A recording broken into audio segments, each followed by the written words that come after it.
Love ஜிஹாத் வழக்கில் அதிகபட்சமாக ஆயுள் தண்டனை விதிக்க வகை செய்யும் சட்டவிரோத மதமாற்ற தடை சட்ட மசோதா உத்தரப்பிரதேச சட்டப்பேரவையில் தாக்கல் செய்யப்பட்டது.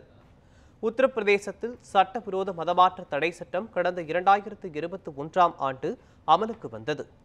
இதன்படி கட்டாயப்படுத்தியோ முறைகேடு செய்தோ பொய் வாக்குறுதி அளித்தோ ஒருவரை மதமாற்றம் செய்வது குற்றம். இதனை மேலும் கடுமையாக்கும் சட்ட திருத்த மசோதாவை உத்தரப்பிரதேச அரசு சட்டப்பேரவையில் தாக்கல் செய்துள்ளது. அதன்படி கட்டாய மதமாற்றத்தில் ஈடுபடுவோருக்கு அதிகபட்சமாக ஆயுள் தண்டனை விதிக்க இந்த மசோதா வகை செய்கிறது. அத்துடன் 5 லட்சம் ரூபாய் வரை அபராதம் விதிக்கவும் இது வகை செய்கிறது. கட்டாய மதமாற்றத்தை தடுக்க இந்த சட்ட மசோதா கொண்டுவரப்பட்டிருப்பதாக உத்தரப்பிரதேச துணை முதலமைச்சர் கேசவ் பிரசாத் மௌரியா கூறியுள்ளார்.